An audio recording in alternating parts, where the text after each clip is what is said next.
Bonito coche, ¿eh? Pues sí. ¿Hacemos un trato? Puedes tenerlo y todo lo que viene con él. ¡Mira aquí! ¡Mira!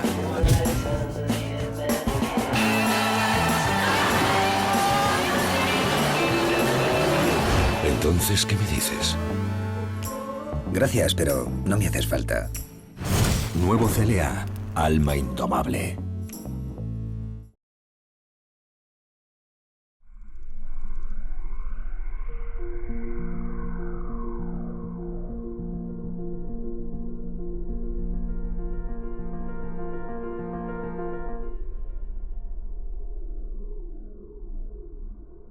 La verdad es que la manera de mantener la frescura es preguntarte por qué estás haciendo esto. O sea, yo estoy en publicidad y siempre estuve porque me encanta contar historias. O sea, me apasiona contar historias. La publicidad dentro de un montón de medios es una manera de contar historias. Y tengo como cosas que contar. Entonces, yo creo que coincidí en un momento donde todos los que estamos trabajando en publicidad en este momento coincidimos con la época donde las historias que nos contaban a los humanos para tranquilizarnos medio entraron en crisis. O sea, hay 3 historias que nos contaron toda la vida que son el valor del esfuerzo y el trabajo para conseguir el éxito, la historia de la familia y todo lo que, o la religión, que entraron en crisis hace 10 o 20 años. Entonces la publicidad empezó a contar historias y la gente empezó a buscar historias en las marcas, en el entretenimiento, en la web de otros usuarios. Entonces coincidí con un momento de la publicidad donde un tipo que cuenta historias es necesario y eso es lo que en algún punto me mantiene entusiasmado. O sea, el día que no tenga nada más que contar, seguramente haré una maleta y me iré de la publicidad.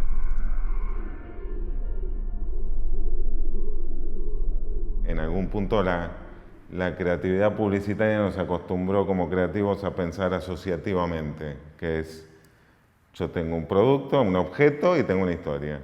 Y cuanto más rápido llegue a eso, mejor. Y creo que de unos años a esta parte, la asociación, porque además te decían, cuanto más directa esa asociación, mejor, está también en crisis. O sea, es una manera que el cine, por ejemplo, o el entretenimiento no piensa así, sino que piensa en función de esa historia. A mí, yo admiro la gente, los publicitarios que saben cómo termina un spot antes de hacer todo el resto, pues yo no puedo. O sea, a mí, cuanto más me meta en el jardín más complicado, donde después al final no sabe cómo cerrar, ni cómo terminar, ni cómo nada, mejor. Me genera como que en algún punto es lo que uno admira en el cine, cuando ves a, no sé, un Tarantino en Django desencadenado, que te mete a un esclavo y a un cazador de recompensas en un bar, y entran y está prohibido, y le pegan un tiro al dueño del bar. Y viene el sheriff y le pegan un tiro al sheriff. Y está todo el ejército en la puerta y vos decís, ¿cómo sale este tipo? Todavía falta 1 hora 40 de película. ¿Y cómo sale este tipo de esa situación? Y sin embargo, logran salir y salir airosos y ser verosímiles. La publicidad tendría que empezar a contar historias de esta manera. No tanto por la asociación de este lavavajillas lava los platos más limpios, entonces pongamos griego rompiendo platos, que es una asociación directa, sino meterte en historias que no tengan nada que ver. Cuanto menos tenga que ver una historia, si llegás a algún lado, muchas veces me pasa que no llego a ningún lado, mejor va a ser.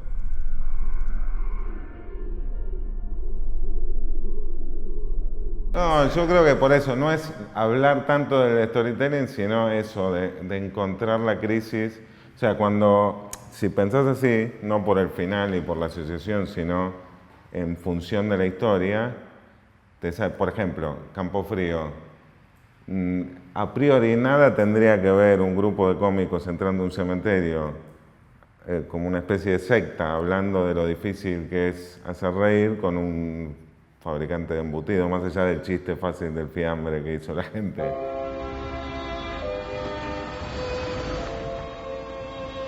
Hay días en que uno no se levanta con ganas de sonreír, y mucho menos de hacer sonreír a los demás. Esos días donde la realidad parece tener un solo punto de vista, el negativo. No es falta de inspiración, es el mal rollo que alguien te contagia o esa sensación de que el mundo ya no está para bromas. En esos días, los que trabajamos intentando hacer sonreír a este país, tenemos un pacto. Sin previo aviso y sin que nadie se dé cuenta, al primer síntoma de que el mal humor nos está ganando la batalla, nos encontramos allí donde algunos dicen que el maestro descansa. Pero justamente eso se logra porque la asociación es más indirecta y no es el método de pensamiento así, o sea, y porque además está bueno contar una historia así y que tengas ganas de contar una historia así como marca. Con Coca-Cola también, o sea, el cine tiene más tiempo de pensamiento y también más tiempo para dar vuelta a la situación. Un poco lo apasionante de esto es que tenés un minuto para pasar del cementerio y los cómicos a un embutido firmando. Es como una especie de Houdini cuando tenía que sacarse las cadenas en 40 segundos. Cuando no, muchas veces no te sale, pero cuando te sale logras una conexión con la gente distinta porque llegás a lugares más inesperados.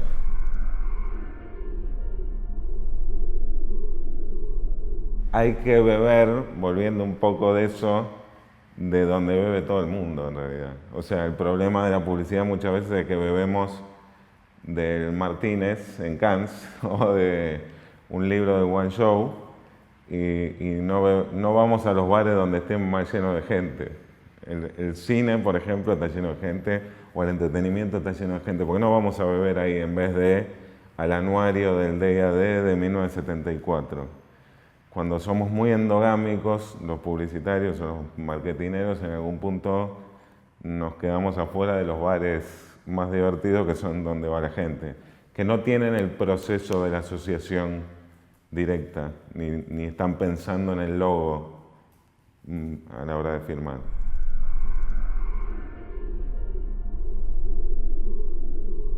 Nosotros no hacemos mucho humor, salvo excepciones. Sí, en todo tiene un grado de humor como tienen las historias y como tiene la vida, pero tiene que ver con la ternura que le das a los personajes. O sea, nosotros generalmente queremos mucho a los tipos que cuentan nuestras historias. No nos reímos, la publicidad sí hace grandes cosas muchas veces riéndose del tipo que está en tu historia, pero a nosotros es como que nos da un respeto diferente. Entonces, sí hay cierta ternura. En ningún momento, y eso nos damos cuenta después, no es que lo hacemos adrede, sino hay cierto cariño con el tipo que está contando la historia que hace que el humor sea en algún punto más inclusivo, que no deje afuera mucha gente. Cuando contás, no sé, la historia de Metro, de los filipinos que hacen en ningún momento está tocado eso desde un lugar de, mira estos tipos que pajueranos o que ridículos.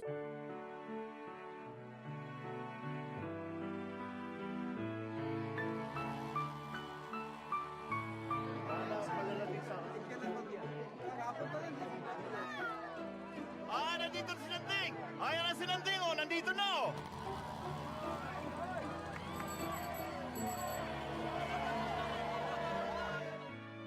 Oh, kamusta naman ang Madrid nila? Ang Cibeles, okay lang.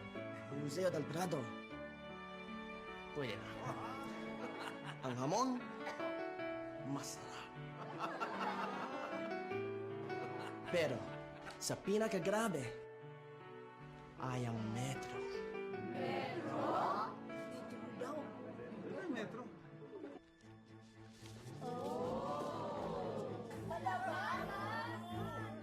Gumawa tayo ng atin. Gumawa tayo ng atin. Sige lang! Oh, bilis-bilis dyan! Sige lang! Sige pa! Sige Na malalim ang pagbubuka. Yun! Lo mismo que en Encuentro Coca-Cola o en Gueropa, puede ser una actitud ridícula, pero siempre uno está del lado del tipo que te estoy mostrando. Y eso me parece que a medida de que pasa el tiempo a las marcas también les interesa y funciona, no solo por la no segmentación, que sería lo típico del marketing, sino porque habla de una marca.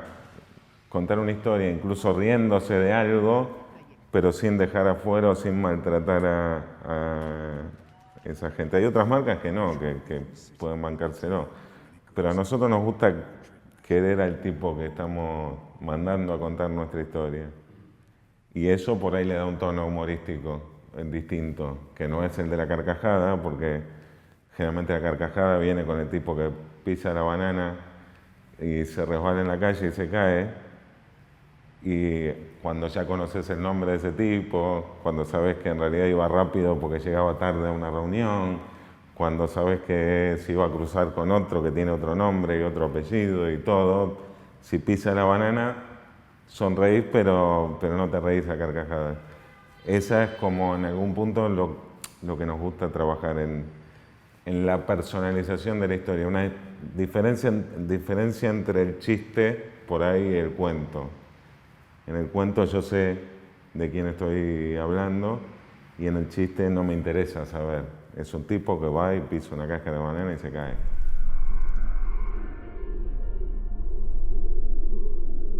A mí hay historias que me gustó contar, como la de Encuentro de Coca-Cola, creo que es una historia que caló en el momento justo de un país que empezaba a vivir la crisis.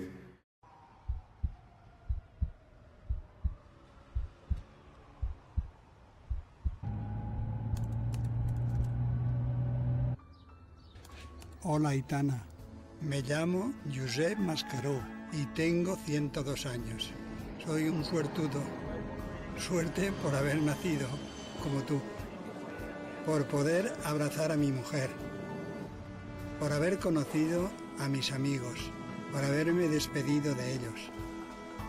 Por seguir aquí. Te preguntarás cuál es la razón de venir a conocerte hoy. Es que muchos te dirán que a quién se le ocurre llegar en los tiempos que corren, que hay crisis, que no se puede. Esto te hará fuerte. Yo viví momentos peores que este, pero al final de lo único que te vas a acordar es de las cosas buenas.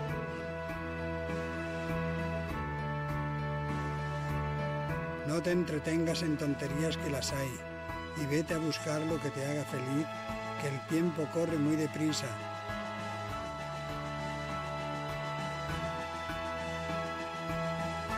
He vivido 102 años y te aseguro que lo único que no te va a gustar de la vida es que te va a parecer demasiado corta. Estás aquí para ser feliz. Hay otras como Los Cuatro Sentidos de Campofrío, que es una especie de cortito documental que no tuvo masividad, pero sí me encantó contar y hacerlo. La de los cómicos también me parece que tiene un peso popular que hace que no solo te guste contar una historia, sino que la contaste en un momento necesario. O sea, cuando contás una historia y el momento es el necesario, en Aerolíneas Argentinas me pasó en el 2001 que contábamos algo, pero además contábamos algo que parecía que la gente necesitaba escuchar. Cuando, un poco volviendo a lo de Cursi, hay un escritor colombiano de telenovelas que cuando le decían, bueno, vos hacés llorar a todo el país, ¿por qué te gusta hacer llorar a la gente? El tipo lo que decía es, yo no hago llorar, sino me gusta darle excusas a la gente para que llore por lo que ya tenía ganas de llorar antes. Y en algún punto es eso, contar una historia o hacer un spot que cale en la gente tiene que ver con el momento donde estás contando eso. Entonces, por suerte me pasó muchas veces que justo coincidió que yo tenga ganas de contar algo con que la gente tenga ganas de escucharlo.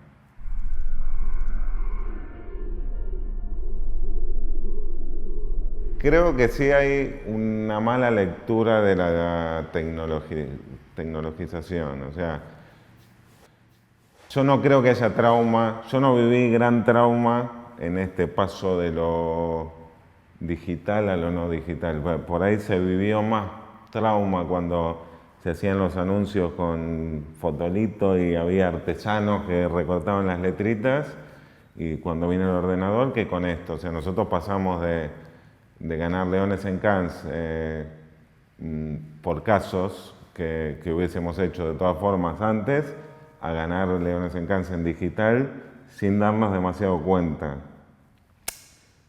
Creo que tiene que ver con no tomárselo como un drama ni como algo...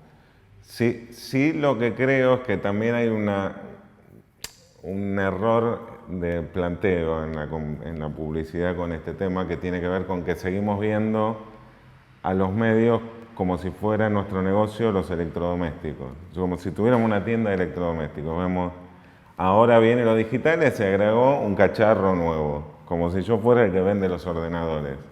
Y yo lo que vendo es el contenido. Cuando dejamos de vernos como vendedores de electrodomésticos, un montón de angustias y de pajas que nos hacemos quedan afuera.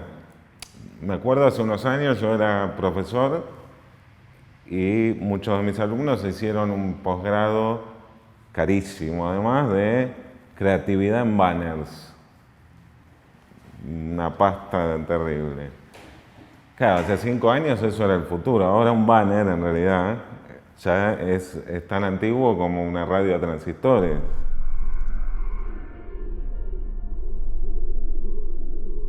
Creo que sí, lo que cambió, y en eso es súper positivo, y en eso tendríamos que trabajar mucho más, es que se acabó la publicidad invasiva. O sea, lo que logró lo digital es que ya la gente no está obligada a ver tus anuncios. Y eso es maravilloso porque plantea otro modelo de pensamiento. O sea, ya la interrupción como método publicitario no funciona.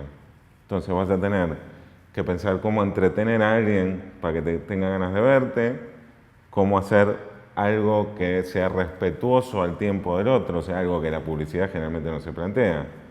Vos preguntás, bueno, ¿pago 1 minuto? Si tengo el dinero para pagar 1 minuto en Telecinco, ya está, no, le está robando 1 minuto a un señor que estaba viendo el partido de fútbol. ¿Cómo hacemos ahora que el tipo no tiene que ver Telecinco para ver el partido de fútbol? ¿Cómo hacemos que eso sea lo suficientemente contagioso para que, además de verlo, lo replique a todos sus amigos? Entonces, más que la era digital, yo diría, se terminó el bullshit de la invasión. Entonces vamos a necesitar ser fabricantes de algo más interesante para la gente. Y en eso la creatividad es fundamental. Y en eso me siento feliz de esta época.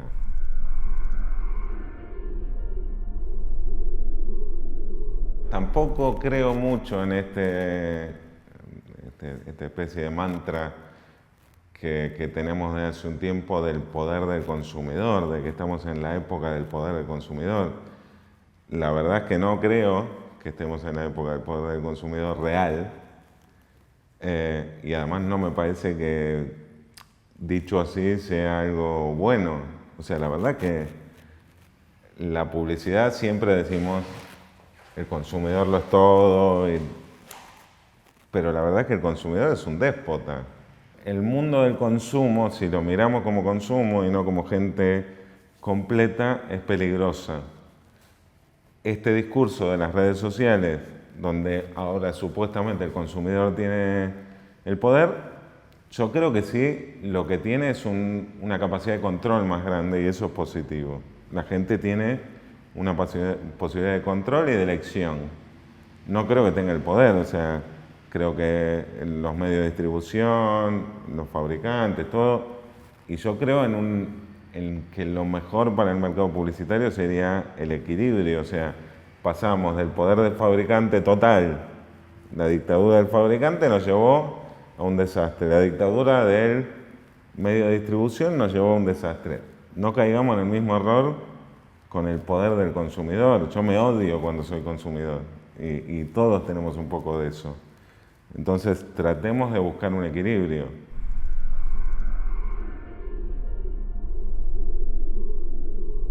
Yo creo que más que nunca, y lamentablemente hay poca gente que escriba, y porque hay menos gente que lee también.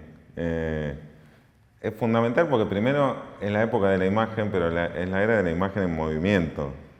O sea, se terminó la era de la imagen. La imagen en movimiento necesita de copies, porque necesita de contar historias y de enhebrar articulaciones que tengan que ver una cosa con otra. Y después porque creo que la falencia más grande en la publicidad digital, que vino un montón de gente de otras áreas que son súper positivas, que nos abrieron la cabeza a todos, yo creo que la falencia más grande es la conceptualización.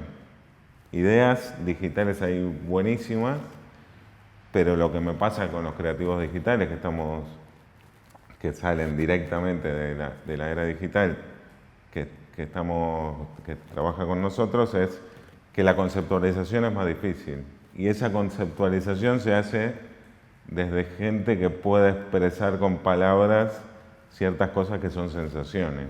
Después las podés poner en anuncio o no, pero por lo menos la conceptualización es fundamental. Y eso hace que se construya una marca, no que se hagan ideas buenas nada más, sino que se construyan marcas. Entonces, sí, de hecho, todos los directores de arte que tenemos son admirables porque tienen una capacidad de conceptualización y de redacción donde da lo mismo que sean copy o director de arte. O sea, yo creo que es un buen momento para hacer copy.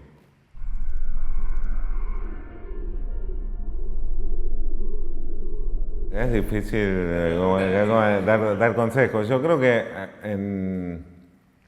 encontrar el qué, el por qué estás acá, qué es lo que te motiva a estar acá.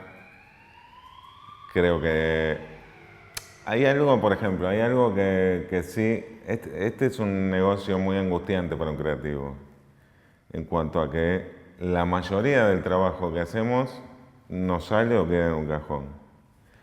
Y hay muchas veces que uno achaca eso a que a mí me vienen equipos que me dicen estoy engafado, no me sale nada, no me compran nada y tengo mala suerte, y la verdad es que la búsqueda de que te compren algo, o sea, hay un momento en la etapa de un creativo donde sos igual de bueno que antes, pero te empiezan a comprar, o sea, empezás a hacer cosas que además de buenas pueden ser vendibles. Para eso hay que hacer un trabajo adicional, que es un trabajo de ver cómo se cierran las cosas, entender, escuchar un poquito más cuáles son las problemáticas del cliente, entender el tono. Hay algo que no enseña en ninguna escuela de comunicación bien, creo, que es el tono es básicamente todo hoy para vender o no vender una idea. Entonces, en algún punto, como director general creativo de mis equipos, mi trabajo es ayudarlos a que hagan ese clic de el momento ese donde el 99% de tus ideas quedan en un cajón, son buenísimas pero quedan en un cajón, o en el momento donde se empieza a hacer algo comprable, vendible, gustable para la gente y todo. Entonces, si sos creativo te recomendaría eso, buscar ese clic y después ser como muy humilde en el escuchar.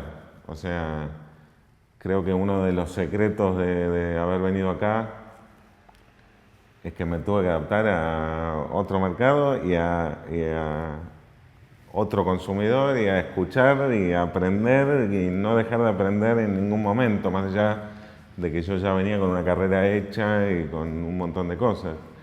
Creo que eso te renueva todo el tiempo, cuando tenés la humildad suficiente para escuchar en vez para decir, te adaptás a cualquier cosa. Entonces eso es lo que no te saca el hambre en algún punto.